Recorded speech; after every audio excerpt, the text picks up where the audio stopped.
Vamos lá, querido? Coloca a mão no teu coração, deixa eu orar pela tua vida, pra gente começar o nosso devocional. Perdão pelo horário, cheguei, tava tudo fora do lugar, tive que correr, mas amém.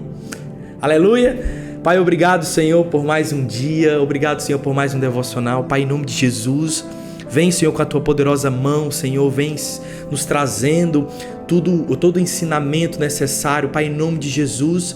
Vem, Senhor, nos dando toda a capacidade, Senhor, toda a unção necessária para que nós possamos viver aquilo que só o Senhor pode nos fazer viver. Pai, em nome de Jesus, eu abençoo cada família aqui representada. Senhor, em nome de Jesus, vem com provisão, vem com poder, vem com unção. Pai, vem com ousadia, Senhor, sobre cada um deles, para que eles possam desfrutar das maravilhosas bênçãos que o Senhor tem para a vida de cada um. Em nome de Jesus. Amém? Queridos, glória a Deus. O tema dessa ministração é a abundância de Deus. Nós temos visto aí o favor de Deus, algumas características, algumas facetas de Deus durante essa semana. E quando Deus colocou essa ministração, essa palavra ao meu coração, a abundância de Deus, Ele trouxe algo muito importante ao meu coração, que é justamente nós termos a noção, termos o entendimento de quem nós somos em Cristo e o que nós podemos em Cristo, e porque que muitas vezes nós não estamos conseguindo desfrutar de tudo aquilo que o Senhor tem para a nossa vida. Mas antes, vamos primeiramente entender qual é a vontade de Deus para nós. Em João 10:10, a palavra nos diz o seguinte: o ladrão não vem senão para roubar, matar e destruir. Eu vim para as ovelhas e que elas tenham vida e vida em plenitude. Algumas traduções dizem em vida e vida em abundância. Essa abundância de vida, querido, significa que Deus ele tem grandes coisas para a sua vida, e para que você tenha acesso a elas, você também precisa acreditar que você tem, porque a fé é uma via de mão dupla. Você acredita naquilo que Deus diz e você acredita naquilo que Ele disse. Não adianta Deus tentar realizar através da sua vida grandes coisas quando você permanece escondido nas suas desculpas. Quando Gideão foi encontrado pelo anjo, querido, ele estava malhando trigo. Só que não se malha trigo onde malhava o vinho. Pelo contrário, se malha o trigo numa coisa chamada eira, não é no lagar. Ele estava no lagar. Lagar é tipo uma construção. Pensa numa piscina assim de redonda, de pedra. Eu não sou muito ruim, né, gente, de tentar explicar, mas é como se fosse uma construção, parece ser uma piscina, onde o povo entra e fica pisando assim. Só que é muito difícil você fazer isso com trigo lá, porque eles faziam isso na eira, e a eira era um lugar aberto, onde o trigo, quando eles iam malhando o trigo, o vento vinha e levava as partes que não eram aquela sementinha do trigo, aquelas partes inúteis, o vento levava. Então por isso que eles faziam num lugar aberto. Então ele estava malhando ali no lagar de uma forma que era cansativa, era absurdamente desgastante, porque ele tinha que fazer o triplo de esforço que ele fazia se ele não tivesse escondido. Então o anjo apareceu para ele e disse: Gideão, homem forte e corajoso, você vai libertar o povo de Israel. Rapaz, imagina, querido, um anjo do Senhor chega para você e chama você de forte e corajoso, diz que você vai fazer uma coisa grandiosa. Meu amigo, se eu não caio para trás, eu vou junto, com fé e tudo. Vamos para cima, irmão, você tem um anjo na minha frente. Ó, pra você ver que às vezes não é a falta de Deus aparecer pra gente que a nossa coragem não some, porque quando Gideão estava de frente pro anjo, o anjo chamando ele de corajoso, homem forte, vamos pra cima que eu tenho uma missão impossível aqui pra você realizar. Você não é o Tom Cruise, mas comigo você vai ser. E o que é que ele faz? Ah, meu Deus, eu sou o menor da minha família, você tá enganado, acho que você veio aqui no cabo errado. E todas as vezes Gideão estava se escondendo, argumentando contra Deus, colocando nos seus argumentos, nas suas desculpas, a pequenez dele. Então, querido, entenda isso: quando Deus te chama para algo, quando Deus te chama para realizar, você precisa tirar os olhos de você e começar a colocar os olhos nele. Da mesma forma, quando Josué e Caleb olharam a terra prometida e viram os gigantes, o povo todo duvidou que eles seriam capazes de conquistar aquela terra, só que, na verdade, eles não estavam com os olhos em Deus, eles estavam com os olhos nos inimigos deles. Então guarde isso com você. A primeira chave para você viver a abundância do Senhor na sua vida: tire os olhos de você e tire os olhos do seu inimigo, porque enquanto você olhar para você, você vai ver impossibilidades, você vai ver uma pequenez, você vai ver de uma forma impossível que se concretiza aquilo que Deus está dizendo na sua vida. Só que quando você olha para Deus, que realiza grandes coisas através da sua vida, então você entende que nunca se tratou de você, mas sempre se tratou da sua fé para agir debaixo daquilo que um dia Deus disse para você, para que você fizesse. Então, quando Deus chamou Gideão, ele olhou tanto para si, esqueceu do Deus que o estava chamando, que em certo momento ele duvidou. Mas Deus, ele tinha tanta paciência, querido, porque se fosse algum de nós ali no lugar de Deus, falar assim: rapaz, Gideão, eu queria te chamar, eu queria te usar, mas tu tá com desculpa demais, vou chamar outro mesmo, tu é muito frouxo. Mas Deus teve paciência e até se submeteu, vamos dizer assim, perdão se eu usar essa palavra, mas porque Gideão pediu testes a Deus e Deus foi fazendo os testes que Gideão havia pedido para se realmente Deus estava chamando ele, porque ele estava tão descrente de que realmente seria usado, que ele precisava de provas. Então, querido, não seja como Gideão, não busque provas para que Deus mostre que quer lhe usar. Creia, porque se ele te chamou, se ele colocou em você algo para que você faça de forma grandiosa, creia que vai se concretizar, creia que vai acontecer. Tenha certeza disso, porque se ele te chamou, querido, ele não erra quando ele toma uma decisão. A palavra fala que Deus é perfeito, é onisciente, onipresente, onipotente, então ele pode todas as coisas, e a partir do momento que ele te chama, é porque ele quer que você seja um coparticipante nas maravilhosas realizações que ele vai fazer através de você. Deus não precisa, querido, de nós precisamos dele, mas ele sente prazer em nos usar, entenda isso. Às vezes a gente esquece que Deus, ele sente júbilo, ele sente alegria quando está conosco, quando está realizando algo juntamente conosco. Então por isso que ele quer nos usar, ele quer que nós sejamos as testemunhas de Jesus nessa terra, que nós sejamos as ferramentas que vamos mudar a vida de muitas pessoas e reinar ainda em vida, assim como a palavra nos promete. Então, enquanto você olha para você, quando Deus te chama para algo, você vai paralisar. Não, Senhor, você está me chamando para fazer algo que é impossível. Querido, mas entenda que o impossível é para você, para Deus não é impossível. O impossível, ele existe para nós, diante da nossa concepção, mas não existe impossibilidade no dicionário de Deus. Amém? E, queridos, entenda algo: quando Deus te chama para realizar, muitos gigantes vão se colocar contra você. Assim como Josué e Caleb, quando eles chegaram de avistar a terra prometida, eles falaram: rapaziada, vamos todo mundo junto, vamos descer de uma vez e vamos enfrentar eles. Depois você lê o texto direitinho, ele fala: vamos descer de uma vez, vamos enfrentar eles. Sabe por quê, querido? Que são palavras que mudam todo o entendimento. Pense bem. Você já passou por uma situação onde Deus te deu uma direção e que você pensou tanto que suas energias se esvaíram e você acabou ficando parado? Deus diz: meu filho, corra. E você fala: rapaz, eu vou cair. E Deus diz: meu filho, corra, meu filho, vai lá, arrocha. E você ficou: não, eu tô achando que tá muito pedregoso assim, essa terra tá muito estranha, eu acho que eu vou cair. Meu filho, corra. E você ficou pensando tanto como deve correr, que acabou que o bonde passou e você ficou. Você já passou por... Eu já passei por uma situação dessa, querido. Se você não passou, graças a Deus, mas que isso sirva como vacina para que você não fique para trás. Porque quando Deus dá uma direção para você, não se esqueça que o nosso tempo é limitado aqui. O tempo de Deus é eterno, mas na verdade o tempo de Deus nem existe, porque ele não está submetido ao tempo. Ele é eterno, mas o tempo para nós existe. Então quando Deus te chama para realizar algo, não se esqueça, querido, que o tempo vai passar. E se você comer bola, você fica. O trem passa e você fica quieto na estação. Entende isso? Quando Deus colocar no seu coração algo, vá. Foi o que Caleb fez. Josué e Caleb, eles não queriam pensar, querido. Quando Deus lhe manda fazer algo, não pense demais não. Porque o que Deus espera de você é obediência. E debaixo da sua obediência, Deus vai fazer grandes coisas. Não pense demais. Consegue entender que quando José se colocou ali na frente do faraó, Faraó olhou pro cabo e disse assim: rapaz, não existe um homem melhor do que você para governar o Egito inteiro. Pega aqui esse anel, você tem toda a autoridade para... Foi de uma vez. Agora você imagina, você tá aqui, interpretou um sonho. Vamos se colocar na vida de José. O cabo tava na cadeia na noite passada, dormiu no chão. Cadeia não tem cama, né, querido? Naquela época, acho que não tinha um sofá, um dortobom pra você dormir.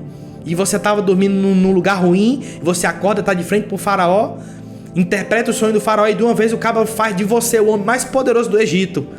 Rapaz, se fosse uma pessoa que não estivesse psicologicamente preparada, fala assim: não, calma aí, vamos devagar, deixa eu pensar um pouco, é muita responsabilidade pra mim. Rapaz, eu não sei nem ler e escrever direito. Calma, vamos devagar. Nós acabamos de se conhecer, pra quê que essas carreiras todas? Só que José, ele tinha uma mentalidade de que aquilo que Deus tinha para a vida dele, querido, era para ontem. Então ele não desperdiçava a oportunidade. A partir do momento que o faraó colocou autoridade sobre a vida de José, ele falou, opa, vamos pra cima. Então a palavra não fala que José parou para pensar, não, calma aí. Mas se fosse algum de nós, provavelmente a gente teria se assustado e teria dito assim, calma meu filho, você tá muito apressado, essas são as suas emoções, pega aqui um copinho com água. Não é assim? Só que José aceitou aquilo, ele não pensou demais, querido. Deus, ele não quer que a gente pense, até nisso ele facilita a nossa vida. Não queira pensar demais, que às vezes a gente se perde tanto pensando naquilo que vai acontecer ou não da parte do Senhor, que a gente fica trupicando, ou então a gente fica parado assim, ó.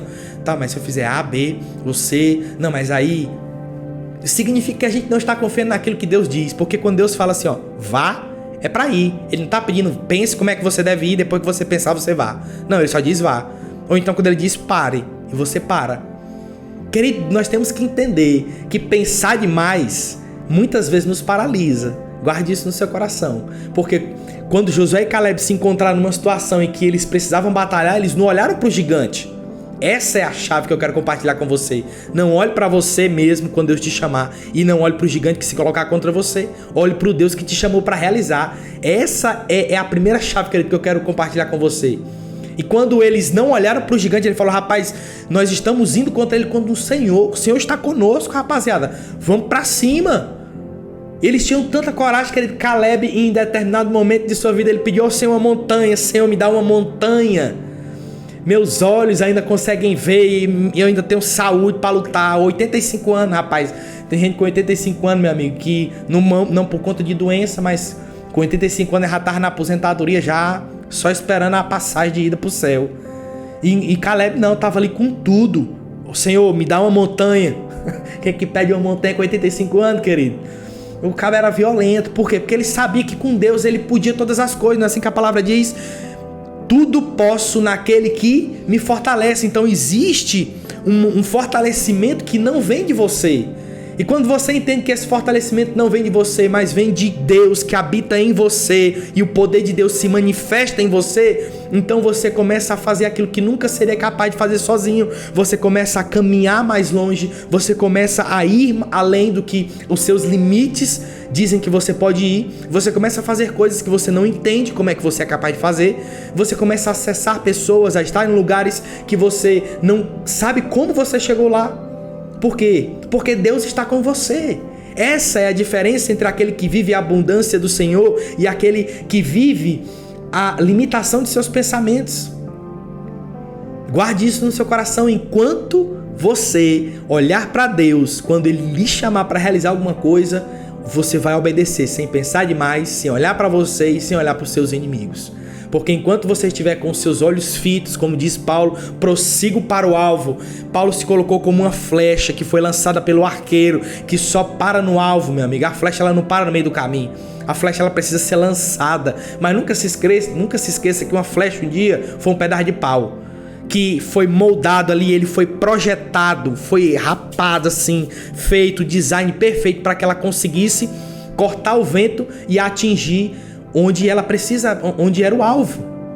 Entenda que o processo vai te transformar naquilo que você precisa ser para que você atinja o lugar onde Deus quer te colocar, para que você esteja onde Deus quer te usar. Guarde isso com você, respeite os processos. Então, querido, em nome de Jesus, a segunda chave é: não escute as vozes ao seu redor. Quando Josué e Caleb estavam a ponto de enfrentar os gigantes, de ir para cima e conquistar a terra prometida, muitos olharam para eles, foram 12, 10 olharam assim, rapaz, não vai dar não, nós vamos apanhar que nem cachorro doido, nós vamos apanhar que nem jumento brabo e nós vamos morrer todo mundo, vamos voltar lá pro Egito comer cebola, vamos embora, nós andou 40 anos feito besta. Agora pensou você passar 40 anos andando no deserto e depois pensar em voltar? Rapaz, deixa eu te falar, se eu não tivesse fé, eu falasse, meu amigo, eu vou, mesmo sem fé, porque eu não vou passar 40 anos andando de novo não. Já basta, viu? Então os cabos, além de não ter fé, ainda não tinha raciocínio, porque depois de dar 40 anos, queria voltar para andar de novo. Tem gente que falta não só fé, tem gente que falta um neurônio, né? Então, querido, guarde isso com você. Você vai estar ao lado de pessoas que vão olhar para aquilo que Deus colocou na sua vida como projeto e vão dizer assim: ei, meu filho, não vai dar não, isso é loucura demais. Isso aí que você está fazendo é doideira, rapaz. Vai se ferrar todinho. Sabe por quê? Porque eles não veem o futuro que Deus mostrou para você. Eles não desenharam você, eles não projetaram você, eles não criaram um plano perfeito, eles não colocaram em você um propósito. Então eles não precisam acreditar naquilo que você vai fazer ou deixar de fazer, querido. Quem precisa acreditar é você, porque quem vai fazer com Deus é você, não é eles. Você entende isso? Então a partir do momento, querido, em nome de Jesus, guarde isso com você, que você começar a realizar o propósito que Deus tem para sua vida, não escute as vozes das pessoas que tentem parar você. Não escute. Porque a partir do momento que você para escutar aquilo que os outros estão falando, a sua fé está sendo minada. Porque assim como a fé vem pelo ouvir, a descrença também vem. Porque se você medita na palavra de dia e de noite, significa que você está ali ruminando nas promessas do Senhor, você está aguçando a sua fé, você está relembrando as promessas do Senhor, você está trazendo à memória aquilo que te dá esperança. Mas quando tu começa a escutar o murmúrio do povo, que não vai dar certo, que você é pequeno demais, que tem muita gente contra você, que o gigante que você vai enfrentar é muito maior do que você, e isso e aquilo começa a colocar dificuldade naquilo que você estava realizando. Então você vai começando a absorver isso. Rapaz, é mesmo, né? Rapaz, pensando bem, eu tô ficando meio abestado, porque isso não é normal de fazer. Uma pessoa comum não faz isso que eu tô tentando fazer. Aí você cai na real. Você começa a cair na real que o inimigo quer que você caia. Em quê? Olhando para suas impossibilidades. Porque consegue perceber, querido, que quando você começa a escutar as vozes dos outros, você começa a deixar de dar atenção à voz do Senhor e deixar de olhar para Deus. A partir do momento que você começa a escutar o que o povo diz que é impossível para que se realize, você deixa de escutar Deus dizendo para você: ei, o impossível é só um detalhe, meu filho. Vamos para cima que nós vamos detonar todo mundo. Vem comigo, meu filho, que comigo você pode todas as coisas. Então, querido, guarde isso no seu coração, essa segunda chave para você. Não escute as vozes das pessoas. Não escute, porque elas não desenharam o seu propósito, elas não planejaram a sua vida, elas não sabem o amanhã. Deus é que sabe todas as coisas. Quantos não foram aqueles que foram tidos como loucos, que as pessoas olharam e diziam: rapaz, você tá ficando doido, que o mar vai se abrir com o levantar do seu cajado? Você tá dizendo que nós vamos sobreviver só porque você tá levantando um pedaço de pau, o mar vai se abrir e nós vamos passar e esses cabos vai tudo morrer? Você tá ficando doido, meu filho. Qual foi o negócio aí que você usou? Mas Moisés, querido, não se importava com isso. Ele simplesmente levantou o cajado. Vamos passar, rapaziada, porque Deus está dizendo que a gente vai andar com o mar seco, com o mar aberto. Vamos andar no seco, vai dar tudo certo. O que é que eles fizeram? Andaram no meio do mar, no seco, enquanto o povo que estava perseguindo eles morreram, assim como Deus havia dito. Querido, e não se esqueça, é por isso que a palavra diz que Deus usa as coisas que são para as pessoas, para o mundo, que são loucas, para desfazer daqueles que se acham muito e mostrar para eles que eles não são nada. Deus usa essas coisas loucas. A sabedoria de Deus é loucura para o homem por isso. Porque muitas vezes Deus vai pedir coisas de você, querido, que os outros vão dizer que é loucura e você vai ser taxado como louco.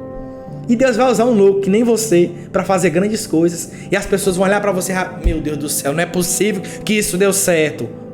Mas sabe o que é engraçado? É que todas as vezes que um louco dá certo em alguma coisa, que ele faz algo que ninguém seria capaz de fazer, realiza aquilo que ninguém acreditava que era possível de se realizar, a pessoa começa a ver de louco, ele vai para herói. Rapaz, que cara fantástico, né? Olha, esse cara é top. Eu vou te falar, nunca duvidei. Assim, o povo tem esse negócio. Enquanto no resultado não aparecia, era louco. Mas depois que vem o resultado, se torna herói. Nunca duvidei. O povo fala, né? Fonte, confia. Não, querido. Guarde isso com você. Não seja guiado pela aprovação dos homens. Não seja guiado pela glória dos homens. Assim como Jesus falava: eu não quero a glória dos homens. Eu quero a glória de Deus. Você sabe por quê? Porque a glória do homem hoje ele te dá, amanhã ele tira. Hoje ele não te dá e amanhã ele quer te dar de acordo com o teu resultado. A glória do homem, ela vem de acordo com o que é mais benéfico para ele. É a tal, eu esqueci o nome da palavra, conveniência. Essa é a palavra que eu tava. Obrigado, Senhor. Conveniência. A glória do homem é conveniente, querido. Enquanto as coisas estão dando certo, estão dando resultado, você está tendo glória. Mas a partir do momento que você fraqueja, a partir do momento que você cai em alguma coisa, algo dá errado. Ih, rapaz, aí, ó, tô te falando. Não era de Deus, não. Isso aí é só migué. Então a glória dos homens é inconstante. É conveniente a eles. Enquanto eles estão sendo beneficiados, eles estão dando glória para você. Mas enquanto eles estão precisando dar alguma coisa, entregar e não sendo beneficiado com isso, aí eles, vaza. Só que Deus não. Com Deus, a glória dele é eterna. Quando ele te glorifica, quando ele te levanta, homem nenhum consegue te derrubar. Deus é fiel, independente da nossa fidelidade, porque o caráter de Deus é imutável. E se o caráter de Deus é imutável, quando ele diz algo sobre você, acredite, porque vai se concretizar. Ele não muda a forma de pensar por conta de um erro seu ou não. Ele não deixa de acreditar no seu potencial porque você vacila ou não. Davi pecou absurdamente e o profeta olhou para ele e disse: Davi, a espada nunca mais se apartará da sua casa. Ok, foi dada uma sentença para ele, sim ou não? Mas Deus continuava vendo Davi como um homem segundo o coração dele. Então a verdade é que transformou aquele pecado que Davi cometeu em uma bênção, porque o filho dele com a mulher que ele pecou foi Salomão. Então Deus é capaz até mesmo de fazer os nossos erros se transformarem em algo bom em nossa vida. A questão é que nós precisamos buscar a glória dele, nos arrependermos daquilo que nós erramos, soltar bater aqui, tirar a poeira, meu amigo, e andar para frente. Porque aquele que para no meio do caminho e fica se remoendo: ah, meu Deus, errei, ah, meu Deus, aí Deus vai me castigar, meu Deus. Não, querido, Deus não quer que você fique se remoendo no meio do caminho. Deus quer que você sacuda a poeira, caiu, se arrependeu, vai fazer de novo ou não? Então vamos para frente, meu filho, porque é para frente que se anda. E acabou, não tem esse negócio de ficar se remoendo, se julgando, se martirizando. Davi ia lá, botava um saco de cinza na cabeça, se vestia de sacola, se humilhava: Senhor, me perdoa. Deus perdoava e ele seguia em frente. E é assim que nós devemos agir. O problema de Deus não é com o nosso erro, o problema de Deus é com a nossa falta de arrependimento. Porque Deus sabe que a gente vai errar, Deus sabe que nós não somos perfeitos e morreu por nós sabendo das nossas imperfeições.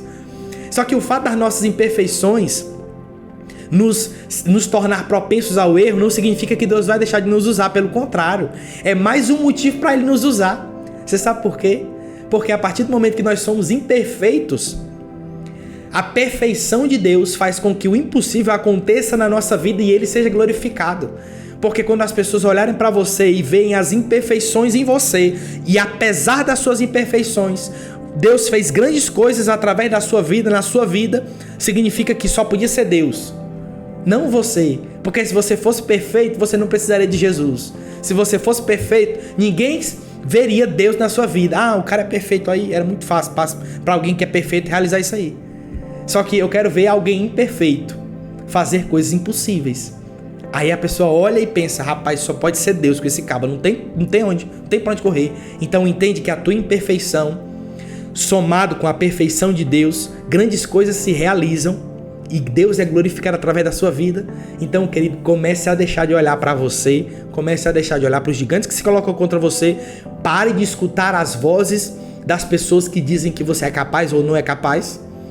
E a terceira chave para a gente finalizar: medite na palavra do Senhor de dia e de noite.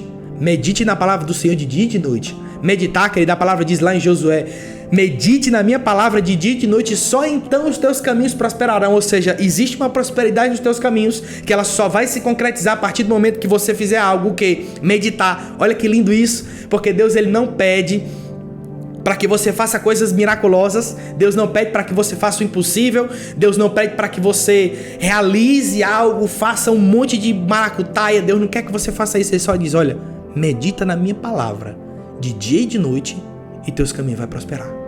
Rapaz, Deus facilita a vida da gente demais, é a gente que complica, percebe? Meditar na palavra é você ruminar ela todos os dias. A promessa do Senhor vai se cumprir. Jesus levou sobre si as nossas pisaduras e por isso eu sou curado, então eu rejeito toda doença. A palavra diz que Jesus fez-se pobre para que hoje fôssemos ricos. E olha que Jesus nem era pobre. Quando a palavra fala pobre, ele está comparando. Deixa eu trazer essa realidade só para a gente entender. Quando a palavra diz que Jesus fez-se pobre para que fôssemos ricos, não é que Jesus era realmente pobre, porque Jesus tinha um tesoureiro e só tem tesoureiro que é rico. Querido, não tem tesoureiro não. Meu tesoureiro sou eu mesmo. E a palavra diz que mulheres que tinham muitas posses sustentavam o ministério de Jesus. Jesus usava roupas de mestres da lei naquela época, mestres. E era uma roupa cara. Então, Jesus ele tinha uma abundância de recurso. Só que, por que a palavra se refere a pobre? Porque comparado ao que ele tinha no céu, aquilo é pobreza. Entende? É como se você... Imagina, vou trazer uma coisa bem didática pra você. Imagina que você vive com 10 bilhões. Aí você deixa de viver com 10 bilhões e vai viver com 10 milhões. Entende que você decaiu absurdamente o seu patamar de vida, só que você ainda continua sendo rico. Então, essa é a diferença. Por isso que a palavra traz pobre, porque Jesus esvaziou-se de sua glória no céu, e quando ele veio viver aqui na terra, mesmo que ele era abundante em tudo aquilo que ele fazia, ele era pobre se comparado à vida que ele tinha no céu. Então, a palavra diz, fez-se pobre para que fôssemos ricos. Então, eu rejeito toda falta de recurso financeiro na minha vida. Deus diz que nunca vi, a palavra nos fala que eu sou velho e já fui jovem, eu sou velho, nunca vi um justo nem sua descendência mendigar o pão. Então aquilo que o Senhor me prometeu vai se cumprir. Ele não é homem para que minta, não é filho do homem para que se arrependa. O Senhor está comigo, o Senhor jamais vai me abandonar, o Senhor vai prosperar todos os meus caminhos. Olho nenhum viu, ouvido nenhum ouviu aquilo que o Senhor vai realizar na minha vida. Isso é meditar na palavra. Isso é trazer à memória aquilo que nos dá esperança. Medite na palavra, porque enquanto você medita na palavra, você cria coragem, você cria fé, você cria ousadia para enfrentar os teus inimigos, ignorar as vozes ao teu redor e deixar de olhar para você e começar a olhar para o Deus que te chamou em nome de Jesus, para que você viva tudo aquilo que Ele tem para você. Então, querido, em nome de Jesus, a abundância do Senhor está disponível para você. Mas entenda, primeiro Deus vai te prosperar aqui e depois Ele vai te prosperar aqui, do lado de fora. Primeiro ele muda a tua mentalidade para depois te entregar algo, porque não adianta você entregar uma riqueza para quem tem a mentalidade pobre. Entenda isso, ele vai perder tudo de novo. Quantas pessoas não já ganharam na Mega Sena, mas por ter uma mentalidade que não era próspera, perderam tudo, começaram a dever muito mais do que devia. Então entenda isso. Deus primeiro prepara você, transforma a sua mente, ele muda o vaso. Amém? Ele muda o vaso, ele muda você para que você se torne um recipiente para que a glória dele encha você e você não transborde ao invés de quebrar. Deus ele não quer que você quebre, que você rompa.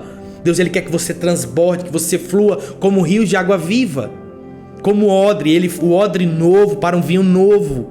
Então você precisa ser, não é uma versão melhorada, é uma versão nova. Então ele pega, destrói tudo e faz você de novo. Ele vai mudar você dentro. Então mude a sua mentalidade, mude a sua forma de ver, mude a sua forma de pensar. Não pense demais quando Deus te der uma direção. Tenha essa comunhão com Deus, porque a partir do momento que você tem essa comunhão com Deus, você sabe quando Deus te chama para algo, você sabe quando Deus está te dando uma direção e você sabe, cara, é Deus, porque te traz paz, você, cara, é Deus. Vou pensar demais não, vou fazer. E vai, meu filho, vai pra cima. Você só tem uma vida pra viver. Você só tem uma vida pra queimar. Quando você chegar no céu, você vai apresentar aqui, Senhor, fui porreta, arretado, tá aqui, ó. Você me mandou, eu fui pra cima com tudo. Negócio de medo aqui pro meu lado não, aqui, ó. As obras das minhas mãos pra te glorificar, pra te honrar. É isso que nós precisamos ter, algo a apresentar para o Senhor quando Ele vier no último dia. E, querido, sabe uma revelação que só pra gente finalizar, quando Deus falou no meu coração quando eu estava vindo pra cá, todos os homens que Deus chamou, Deus nunca chamou eles pelo talento que eles tinham. Já percebeu isso? Deus nunca chamou um homem pelo talento que ele tinha. Ele chegou para Gideão e falou, Gideão, um homem forte e corajoso, vamos pra cima, vamos livrar o povo de Israel, você vai ser usado. Mas ele sabia que Gideão tinha suas limitações. Quando chamou Moisés, ele sabia que Moisés tinha suas limitações. Quando chamou Abraão, ele sabia das limitações de Abraão, e todas as pessoas que foram usadas por Deus, Deus sabia das limitações de cada um deles, mas mesmo assim usou, porque as nossas limitações não limitam Deus.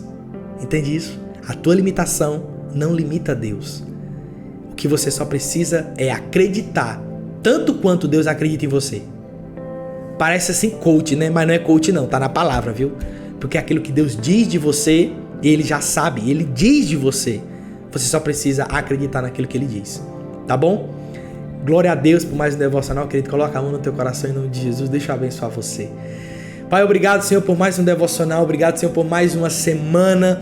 Obrigado, Senhor, porque a minha viagem com a minha neném e minha esposa foi uma viagem maravilhosa. Senhor, obrigado por tudo. Obrigado, Senhor, até mesmo pelas adversidades, pelos planos que não deram certo. Obrigado, Senhor, porque em todos os momentos nós cremos que grandes coisas o Senhor fará na nossa vida. Pai, eu abençoo, Senhor, cada família aqui representada. Pai, eu imponho minhas mãos sobre eles, Senhor, eu os abençoo. Pai, eu libero uma chuva de bênçãos sem medida sobre eles, para que eles vivam tudo aquilo que o Senhor tem para a vida deles, para que eles desfrutem do maná diário do Senhor, para que eles sejam, Senhor, frutíferos em tudo aquilo que fizerem.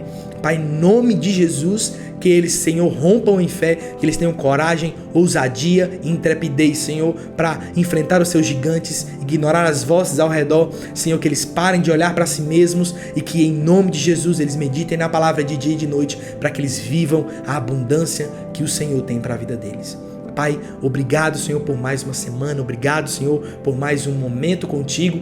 Em nome de Jesus, para aqueles que vão trabalhar no final de semana, que eles sejam produtivos, e para aqueles que vão descansar, que eles descansem na paz de Deus. Em nome de Jesus, Pai, eu intercedo, Senhor, também pela minha prima que está hospitalizada.